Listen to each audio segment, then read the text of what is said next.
Hello and welcome to the shop. I'm Jared and this is the Questionable Garage, and this is a Ford Econoline E200 Super Van. If you remember, quite a while ago, my friend Derek from Vice Grip Garage and I drug this thing out of a, gully where water had drained for more than 30 years. We got it running, we got it driving, kinda, set it on fire just a little bit, and then after a while, I gave it a good wash, got all of the junk out of the back of it, and it's just kind of been sitting.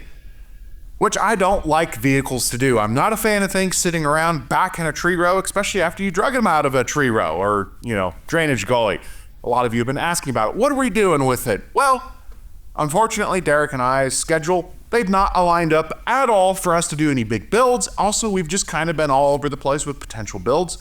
So I want to make it work. I want it to be able to go down the road safely without any crazy build. We need to fix the fuel system. We need to fix the brakes, make sure lights work, and just a couple other maintenance things. Get that shifter bushing working a little bit better because it has, I don't know if it's coveted or not, but it has the 3-on-a-tree manual transmission. We got a 240 inline 6, which is going to run forever. I've got a couple Ford 300 inline 6s. I don't plan to put them in. We're going to try to just get this 240 running a little bit better. But we're going to jump back just a tiny bit in time of me actually pulling it in here to show you its biggest issue, the fuel system. We band-aided it together. The carburetor's not happy. And, I don't know what that fuel tank looks like. So we're going to get that carburetor off. We're going to rebuild the carburetor, get a fuel tank out of it, and then try to figure out some brakes. There. So after the revival, it still will fire up, idle great, but if we give it any load, it cuts out right away. And I did some troubleshooting off camera, and you can kind of see we went through wiring, and I changed coils and nothing got better on it, so we've got fuel problems. I believe that's first or reverse? That's reverse. So there's first. But the moment we start getting load, it starts to cut out. I'm trying not to stall it. There we go.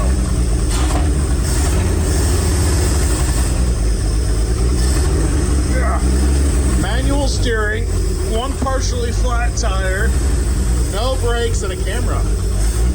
It's almost like when we drove it over and it caught fire. Almost. So I'm having to play with the clutch and throttle a lot. So I'm gonna focus on getting it inside, and then hopefully we can fix the fuel system for real. Oh, hey guys, what are you guys doing up here? That's right, you're checking out today's sponsor, Reolink, and their new Dual 3 wideband camera. I'm sure you guys are flooded and are fully aware that there are tons of security cameras options out there, but you shouldn't just fall into the easy trap of any fly-by-night security camera company. Reolink has been around since 2009. They've been around long enough to know how to make a good product that's going to stand the test of time. That's the only way you're going to last in the modern world. And when it comes to your security and monitoring of your home or workshop, it's not something you should ever skimp on. And when it comes to features, Reolink did not skimp at all on the new Dual 3 Wi-Fi camera. As you can see, you get a 180-degree panoramic view. Utilizing two different camera lenses, it melds it into a nearly distortion-free image. Also, it's suitable for mounting outside. It has a motion detect LED floodlight that will come on, as well as fantastic nighttime viewing as well. The camera records in 16 megapixel. It makes it a lot easier to spot anything specific or defining. If someone happened to come on your lot, it's going to be easier to find out who it was. Also, thanks to the app, anywhere you're connected to the internet, you're able to talk through the camera in case you have someone, visiting that shouldn't be there. You can warn them that one, they're being monitored, and two, they shouldn't be there. You can scare them away with your voice. Also, with the motion tracking software, it's able to figure out if it's a person walking around, a vehicle, an animal, and you can fine-tune those alerts to make sure you're not disturbed if, just a deer is running by. Or, hunting season, maybe you want to know if a deer is running by. Now, I gotta say, one of my favorite features is just how affordable these cameras are. You can hit my link in the description box below and use code questionable, and you're gonna save 5%.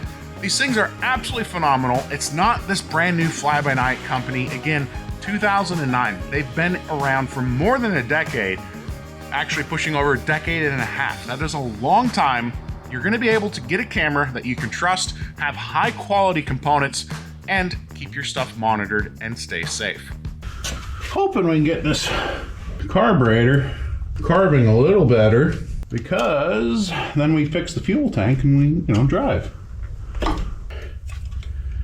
We know the accelerator rod's easy to remove, seeing as how it, came off going down the road. I'm not sure how much the heat riser's doing. Now, I know you'll probably be tempted. You can jump on old internet websites, get you a import reproduction Carter single barrel, but my suggestion would be to avoid that. There's not necessarily the highest of standards in budget carburetors. I'm not saying they're all bad. I'm just gonna say it's the wrong kind of questionable.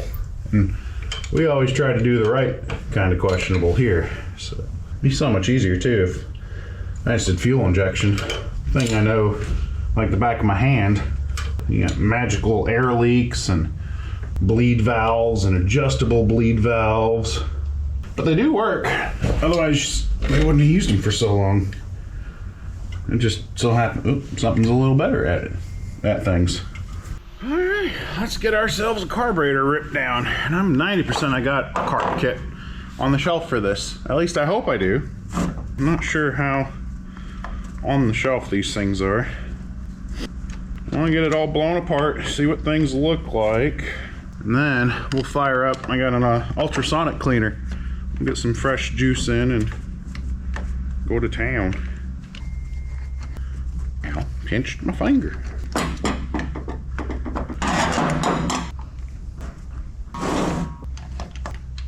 This is like extra special magic single barrel carburetor stuff. Kind of sort of understand 2-barrel, 4-barrel. I guess it's all the same, but there's only one here. That should come loose. Come on, let go. There we go. Choke rod's loose. Did I miss a screw? I did. Turns out, if you remove all the screws, things come apart easier. There we go. All right. Don't look too awful yet. This gasket's pretty rough.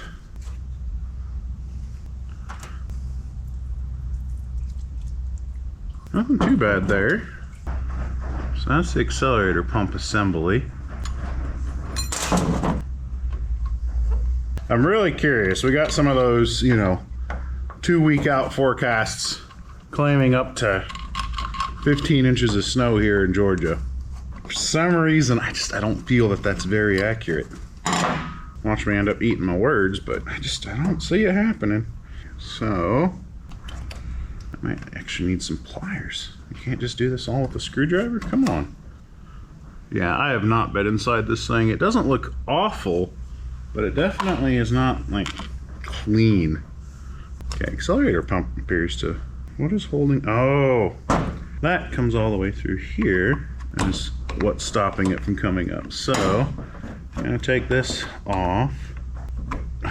Now she'll come up, and that could come up as a whole unit. And then our accelerator pump comes up, and again, that initial look is pretty decent, I think.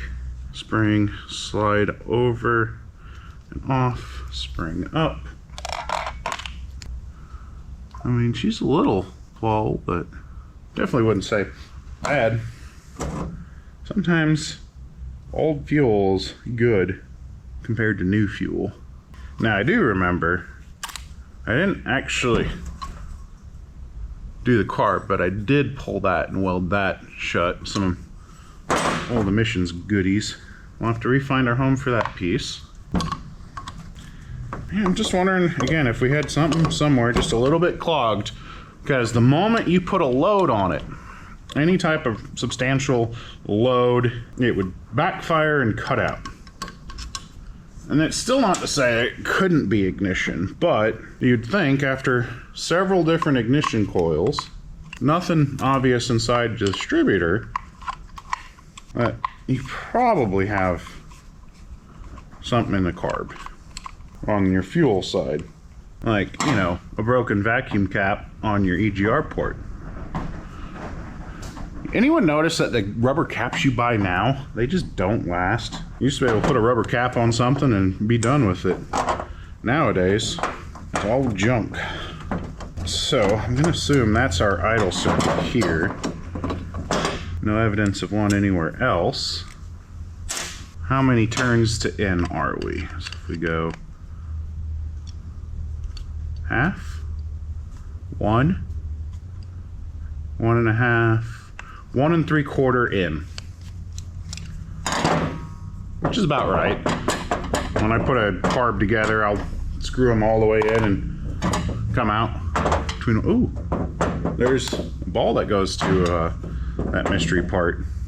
Normally, in setting up a carb freshly rebuilt, you do between 1.5, 2 on your idle circuits to start. So that's not too abnormal with this gasket. Okay, so we got our gaskets figured out, hopefully. So hopefully I got the right carb kit. Now we need to get needles and seats out, the rest of our goodies. Beater rod. Doesn't taste very good. Can't tell if this should have holes in the side or not, because it doesn't. And there's no break from the inside. So normally on these, you'll see some holes in the side. There definitely does not appear to have any clogged ones. A lot of times you'll see, especially small engines, those will get completely stopped up. Everything about this just coming right apart. Which is, I don't want to say disappointing, concerning maybe. Because if this all comes apart with no problems and then goes back together with no clear obvious problems, I didn't really fix anything. Alright, so now we're going to go to the ultrasonic. We'll get that set up, warmed up. The rest of these holes and stuff need to be desoldered or cleaned, and I'm hoping the ultrasonic will do that enough for us, and that dirty port will be nice and clean, and we'll have things flowing good again. And then we get to move on to the fuel tank. Maybe. Alright, let's shut off our really loud ultrasonic. We got gaskets, and hopefully we've got some clean parts here. Hold just the basket out, then we'll move everything. Get you out of the way. I am hoping, I haven't looked at it yet. I just ordered off a part number, so. Yep. This is the right kit. So if you're doing a Ford Carter, you need that 518C kit. This is my preference, is when you're doing all this cleaning and stuff. I like using a non-residue brake cleaner. There's carb cleaners, obviously. There's all kinds of good nuts out there to clean with. If you're wanting to get some good brake clean, Wellworth products, absolutely love working with them. They've got some really good stuff. And when you use TQG10, you're saving 10%. They also recently lowered the threshold for free shipping, so you can get your shipping even for free. Blow back in the face, that always feels really good. What do you guys like in your ultrasonic cleaners for these little carburetors? I've seen a little bit of everything. I've seen some of the stuff Musty uses. I figured the actual carb cleaner kit would have done well heated and shaking around, but apparently not as much as I would have liked. I do appreciate that they have your EGR port and your distributor ports marked on this bad boy. Makes that a little easier.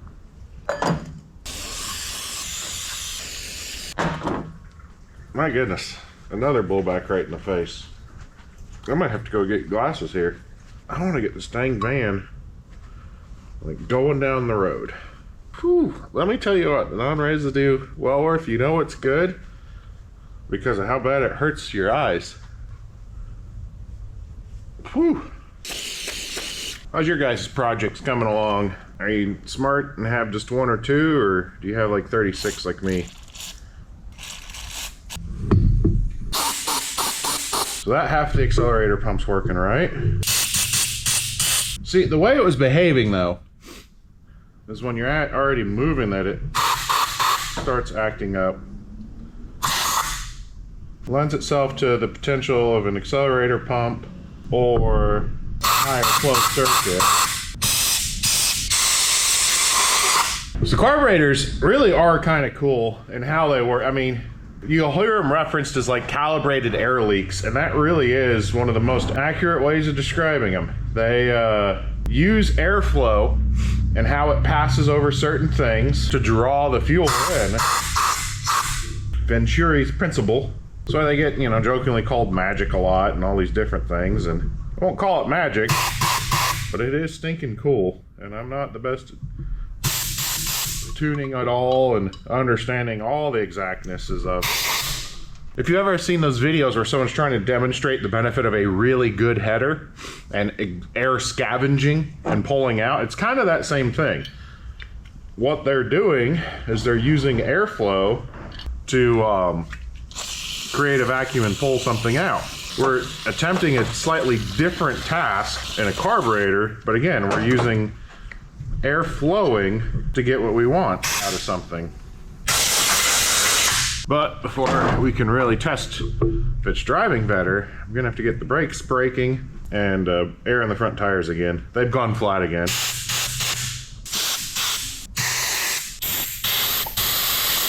Best advice, take your time, look for every hole, do your best to flush it the best you can, and get you working again. That's nice and good, and we're not blowing a bunch of junk out. Perfect.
All right, update.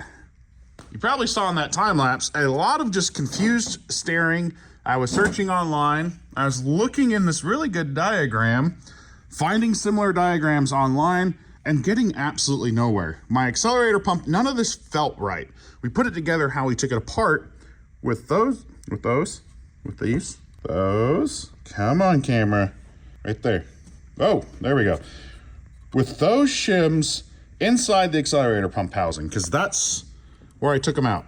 I have no clue why, because I don't think that was right. We had almost no accelerator pump travel, which would make it not squirt fuel very well. And just nothing felt right. So I was using, there's a website that's got a bunch of YouTube videos and parts, Mike's Carburetors. Reference that, reference some forum posts, and my buddy Randy.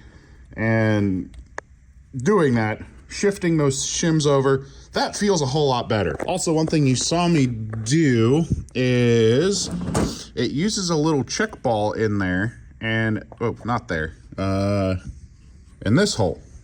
There's a little tiny check ball, and what you do is they give you a steel one and an aluminum one. You start with the steel, you give it a little tap to make a better seating hole for it. And after that, then you put an aluminum one, and then it uses just a little brass weight on top of it to act as your check valve. What you could do is you drop your ball in, put a little bit of fluid on it, make sure it holds for about 60 seconds or so, and then you know you have a good seat there. So now I can go back to finishing putting the carburetor together. We'll get it back in there and hopefully get it running. One reason why I feel that we're chasing the right thing is I did find one person on an AMC Pacer, not a Ford Econoline obviously, but with this carburetor. He removed those shims completely and it started to run how the van started to run. So I think that's gonna get us fixed, so. All right, we're hooked back up. If I was smart, I would have primed the carb, but I'm not smart. That's okay. I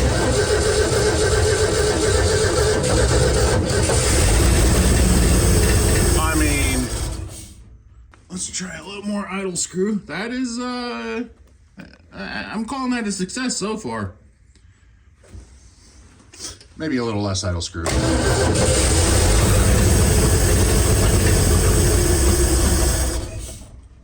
I'll try a little, the opposite of what we just did. See if that gets any better. I don't know. It's carbon. Look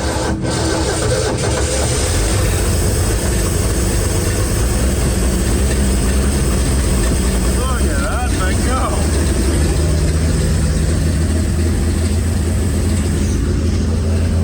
go. It's already running substantially better. I don't know if I fixed anything, but we cleaned a lot of stuff and we're gonna let it warm up a little bit. Try free revving it some. Then I gotta address the brakes and the fact that both front tires instantly do that. The rears are handling that repair well, but once we know the brakes work, then we'll get it back up and pull the fuel tank. Then in theory, we're ready to go down the road. In theory.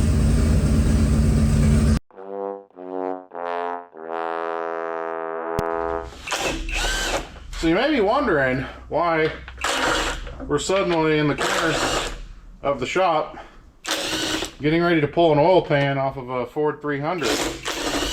Well, as I tweaked and worked on making our 240 run a little bit better, it started to smoke very violently and hydrolocked on me.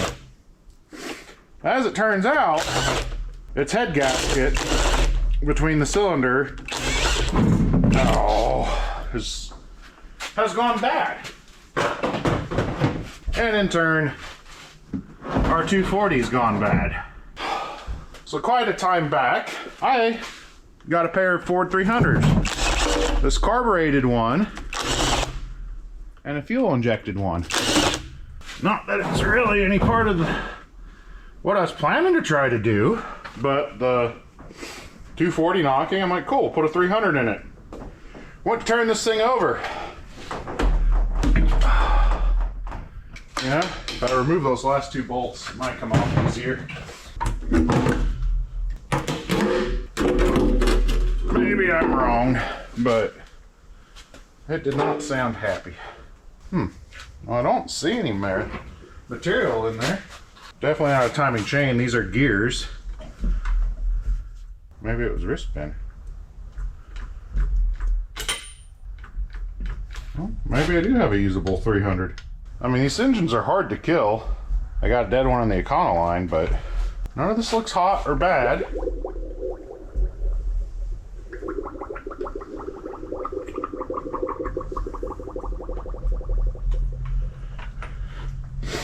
It's also not as drained as oil as mentioned. A little bit of compression, you know, blow by as it's going up and down. Do we pull a bearing or do we just send it? Do I get an oil pan gasket? We throw a 300 in there. I see no scorch marks on any rod cap. Cam is good. None of the lobes are wiped out of it. What am I doing? I might just be doing a stock Ford 300 in the Econoline. Get it running. Because my new plans for it was to find one of you guys that want it and it would sell for a pretty good deal. But I wanted it running a little better. And instead it runs worse. I think it was just a dry lifter or a rocker or something. Yeah, everything looks beautiful on this.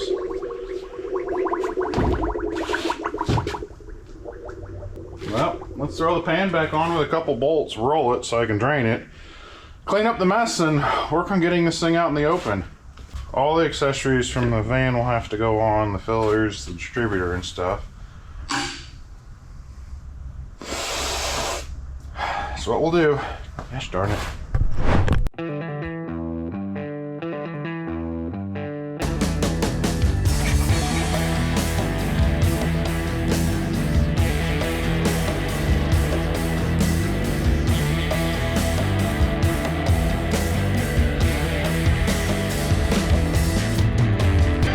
Well, we had to fix it anyway, and I didn't really feel like pulling the engine too much yet, so I wanted to get the fuel tank out. It's not perfect, but that's actually really good for an old fuel tank. Thing's been sitting a whole lot, and I think our biggest issue was a lack of strainer. There's so few chunks. There's stuff in there, but it's not bad enough to get too freaky and worried about that. We'll put 2 filters on it, get a new pickup screen, and we're gonna send that. That's slightly encouraging. You know, now there's just the whole pull the trans, pull the engine. Hopefully that other 300 should fit in there. Everything looks right. And, you know, we'll ignore all the other problems since it's getting an engine now. We'll worry about that instead of, you know, the steering bushings.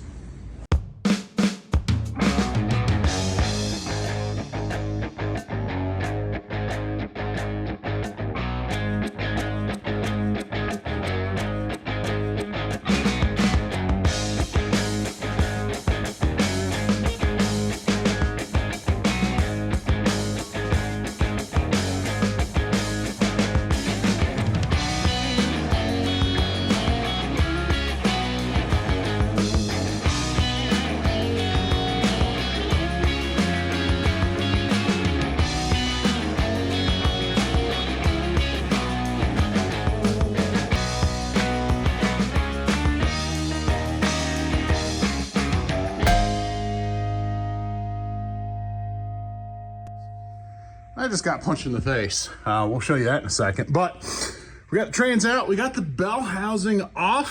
Flywheel, a little rust, but it had cleared up. So we're going to scuff that. That'll be good. We've got motor mount on each side. We got to pull the dipstick tube or kind of work around that. I need to pull the alternator off. And then from the top, we pull the passenger seat because we're actually going to come through there with the cherry picker.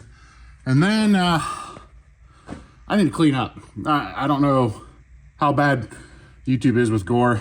Maybe we'll show it for half a second, then Dwayne can put a Band-Aid sticker on.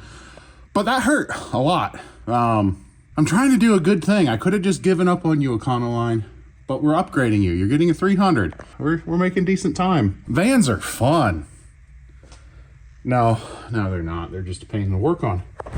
Well, it's the next morning. Face looks marginally better. Not that it looked great to begin with, but I've done some of the last little bit. We had the exhaust that had to come off and then a few more small things to have that engine ready to come out of the hole, which it now is, sort of. I now need to get this seat out of the way because, again, my plan is to come with the cherry picker right through here and bring it right back out because I don't have a super long boom to go from there. I think I'm going to do like the ultra bare minimum, you know, max 2 episode restoration. Very much a restoration. We are going to do quick patches on the floor. We are going to just patch this floor quick and dirty, 1 step above using license plates. And then, I don't know, I've got to think about how much I want to commit to it, but I loved the process of getting this thing running and out of the hole, reviving it. And then I wanted to pass it on. There's someone out there that adores Fords that needs this thing. So I want to get it in a much better condition to pass off. I want it to be able to go down the road, which means I've got to track down a lot of parts, which kind of stinks because I wasn't planning more than maybe a week of tinkering on this thing, and aren't old cars fun sometimes? But before we get too much into the rabbit hole of what we're doing, I'm going to set up. We're going to get the seat yanked out, get that engine yanked out. We're going to clean, treat, and get floors patched. And then I'll pick it back up and show you in this episode the next step of our quick and dirty restoration, doing it wrong, but doing it right. Because you can do the wrong thing the right way, and it's still better than what it used to be. All right, let's see how well we can get these rusty bolts out.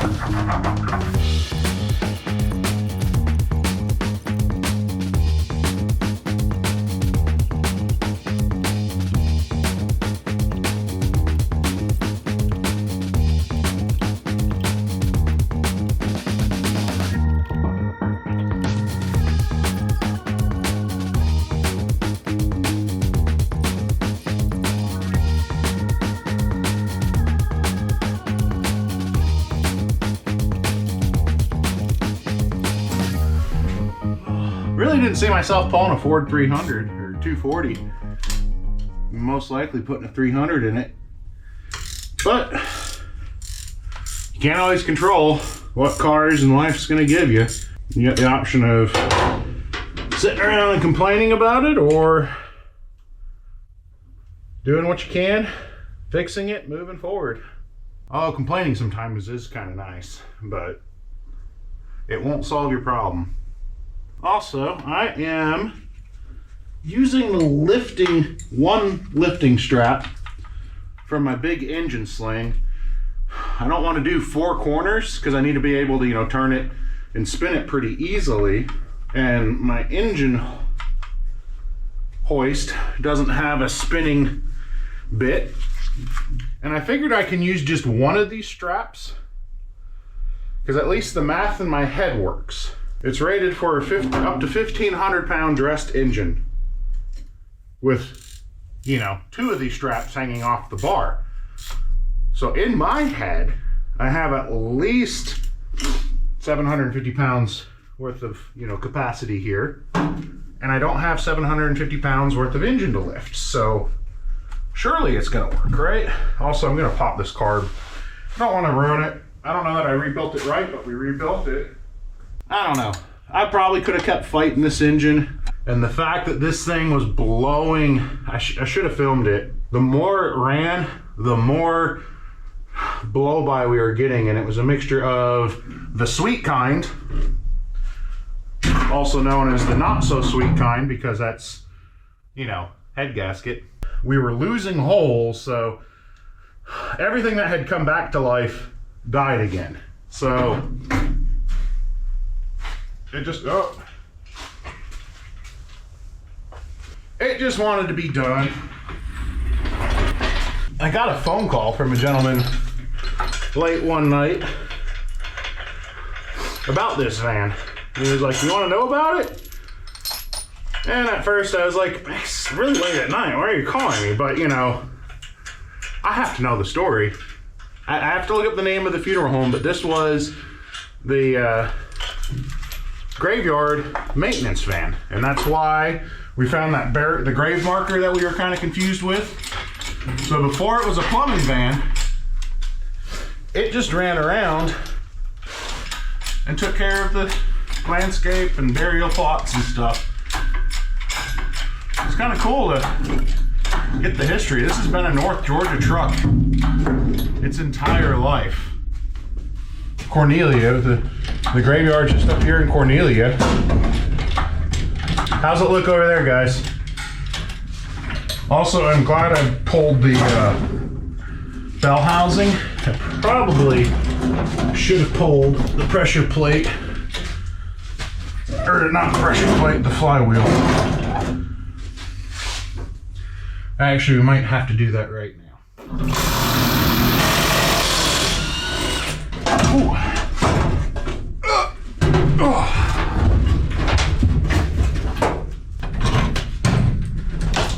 Hey, off the dashboard, off the dashboard. Ugh. How? How do they do that? You drain it, and you drain it some more, and then it still finds more to leak.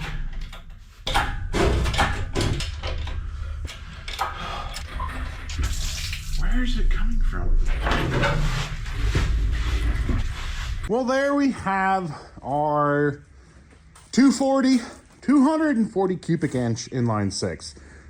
When you really think about it, that's a pretty big number. got her pulled out, dangling, kind of sad. And I've said we're replacing it with a Ford 300. Look at that thing. So this is still a carbureted Ford 300. I do have a fuel injected Ford 300 sitting over there. And the gentleman I purchased both of the vehicles from, or both of the engines from, said they were pulled for V8 swaps. So let's hope that's why they were pulled, and they're good. I could be doing all this and having an engine knock. But this thing has a few more miles than our 240. But really, when it comes to domestic inline six engines, the 240s and 300s are legendary. They just go on forever. So we'll need to change motor mount brackets, fuel pumps. We're gonna swap distributors. This is a modern electrical one. I'm not gonna worry about that. We need to knock the plug out and put a plug in that dipstick. Swap to our van oil pan. Just clean everything up. Put a fresh water pump on it because this is a little wiggly too. They both are. I still might see if I can run this. This is like a slightly computer controlled setup. I like that it's an electric choke instead of that heat right. It's like a dual heat riser / electric, I think. I'm gonna look into this carburetor a little bit because we might try to run this one instead.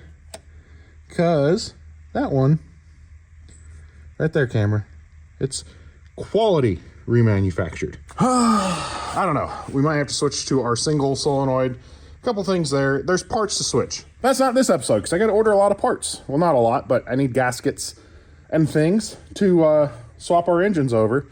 So we're not going to worry about that now. We're going to stow this stuff, get it tucked away, and work on restoring our van a little bit. We're going to fix holes in the floor, and I'm going to do a rust treatment front to back. Thought we were going to do just one quick and easy, and we're going into two. Also, I may swing by the quick care. The swelling underneath making my right eye feel funny. So need to take care of health too, after getting punched in the face quite violently by an exhaust pipe. We hit the wire wheel to knock off the bulk rust, and I have got the sweet patina rust treatment on there, just basically in this area I'm gonna immediately patch. So I'm trying to decide, do I want to lift? Oh, it's still wet. That's the other reason. I'm trying to get it to cure. It's a little cool out. But we're getting ready to make our cardboard templates for our patch. Obviously, we have a little hole there. This whole section, it's supposed to step down. You shouldn't drop your drink on the ground when you're inside your vehicle. So we're gonna get it fixed. I'm sorry, Ford guys. I get it. You love your Fords. There's absolutely nothing wrong with loving and enjoying what you like. I just don't have a good relationship with them. You know, this other thing, the two Fords in the barn, the Mustangs, they behaved pretty good. But that's like, you know, one good thing in a long history with Ford. Listen, we don't need to go into the long history, but I'm trying to decide, so we don't have to go too far up. Basically, we can cut around here. That's gone there, but we're not going to get into a point that we need to break any metal. We're going to run down. This chunk used to go there, so we need to actually bring it in far enough. We're going to run that back, and I'm just trying to decide, do I lift this? Do I just make a little Y? And we're going to cut it over. I don't know how far over. I have to look at the panel we're making out of, because we got a couple small patches there to make. And then over on the driver's side, we are going to break that and bend that. We've got a removable panel there we need to work around. And the metal I am using, it's the gift that keeps giving. That is still some remnants from Autometal Direct. That was a G-body, a Chevy G-body roof that was damaged in shipping that I was able to cut up. We used for the laser welding episode as some sample blanks, a couple other things. It's been incredibly useful. And now it's also an Econoline patch panel thing. Bet you didn't know AMD made Ford Econoline Super van patch panels. We'll get the cardboard out, start seeing what we end up with to come with all those on this side. Then we can go over there and deal with that mess.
Sometimes I'm a really bad YouTuber. I took a picture with the GoPro, but here's where we're at. I got that panel cut out. It's dented because, again, the roof panel was completely crushed.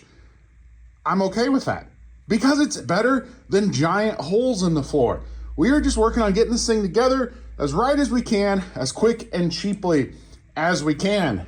And it's okay sometimes to not do it perfect. Do it the best you can. Do it as right as you can. But do it. So we've got everything set up. I've got holes, I've got it pinched best I can where there's metal to weld to. And we're gonna work front to back on this because I'm just gonna hammer it and contour it over those ribs there. I still may do a little relief cut on each side to get that to drop just a tiny bit more, or we'll see what the hammer does once we get it knocked back. We get to fix it with a little bit of fire and sparks and flames, or I need to get that on a shirt. You welders might appreciate it, and people like me who claim to be a welder would appreciate it. We'll fix it with fire and sparks, because that's how you do metal work.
Well, there we go.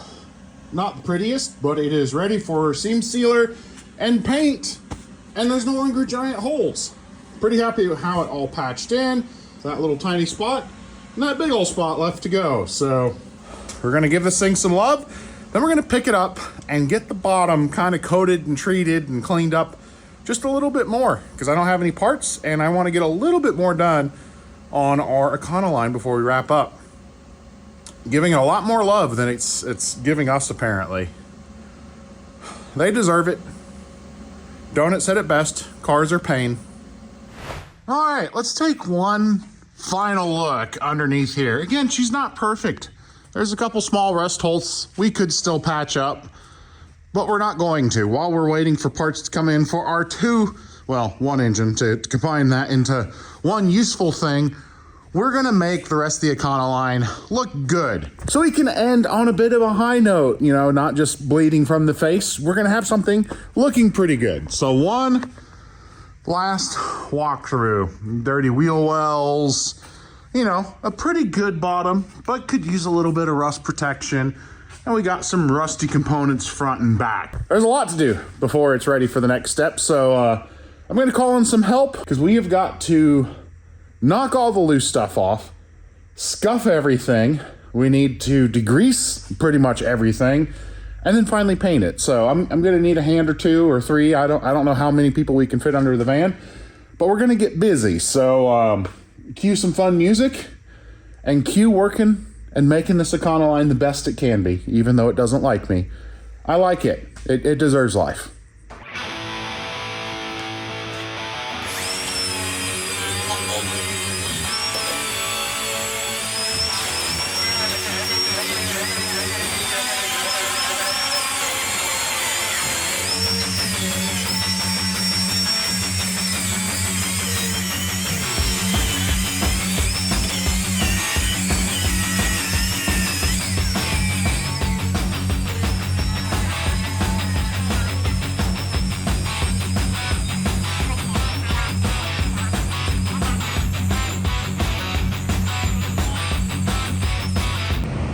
This is just an intermission. I need like full ceiling glasses and a better respirator. That's a lot of dirt and junk. But we're getting close. A little bit more scuff and then a wipe down. And we're ready to make this look new. Ish. We're ready to make this look better. We're ready to make this look not like it does right now. Whatever that is, we're gonna make it look different.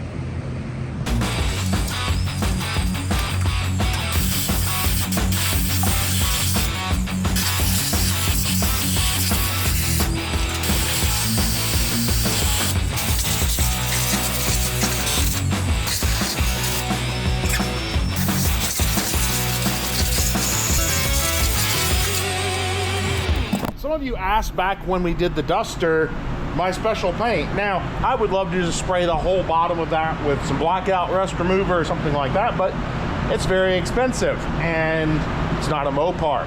So it being a Ford, something I'm just trying to make nicer. This works really good. Magic, I get it at Tractor Supply. It's an oil-based enamel. It's very forgiving. You still should do a lot of prep work, but you can get by with being a little sloppy. Brush it on, roll it on, whatever. I'm gonna spray it on just to make it faster. So you want the reducer. This tells you 1 pint to a gallon. So you could dump that all in there, mix it up, but it's gonna start curing before you're done, you know, spraying and working through. So get yourself mixing cups, and what's really handy, there are 8 pints in a gallon. So 1 whole pint to a gallon, or yeah, one of these to one of those is an 8-to-1 ratio. So we'll go to our mixing cup 8-to-1. Fill that up and then 1 part there. This helps you get your ratios correct. So you would fill that to the 3 line. That actually won't. Figure out whatever ratio that you're trying to go for so that you can then mix it here. Actually, so what this will work, so an 8-to-1 is 1 to 12.5. So we can use 1 and we'll go to slightly more than 10-ish. Here I was thinking this was gonna be like a real nice, easy to demonstrate, but this is if we were also using a catalyst or hardener, and we're not.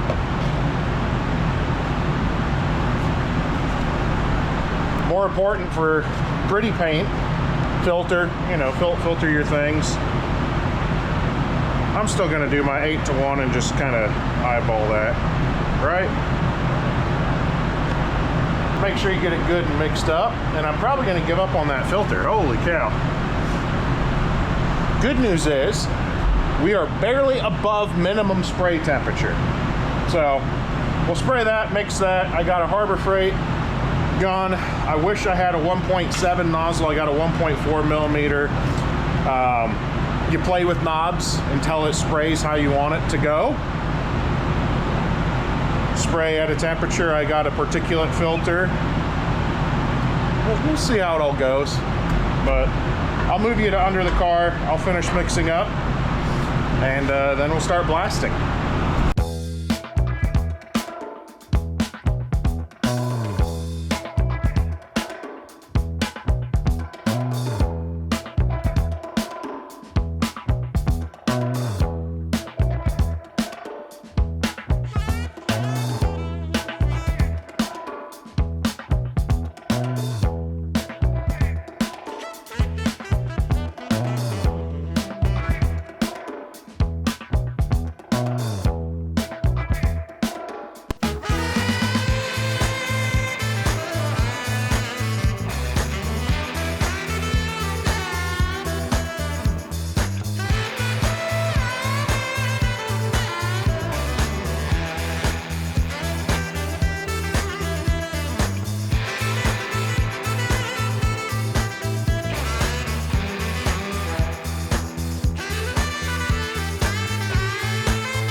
Well, would you look at that? Fully restored. And by restored, I mean it's painted, but it does look a whole lot better. And believe it or not, it's not very expensive. So that gallon of Magic and Reducer comes in at just under $80, and I used just over half a gallon. We got pretty good coverage on everything. I'm happy with it. You look at the whole underside. Now we'll need to touch up with a brush when it's on the ground. That looks a whole lot better than the mud and rust we used to have. I mean, just everything. It looks really good. And you can make it look even better, just given all of the extra effort you want to put into it, what prep work you're willing to do. We did a quick and dirty. Again, I'm not gonna say it's the wrong way, but I'm not gonna say it's the right way. We did the wrong thing the right way. We did it the best we could. We've got the bottom sealed up, cleaned up, looking a whole lot better than it did before. So we did something right. No matter what you guys might think, it's a whole lot better. That oil-based enamel is gonna do a great job of keeping any further rust from going on. It's a really easy thing to work with. You don't have to be an expert to get that done, because I'm definitely not an expert. But you know, look at it.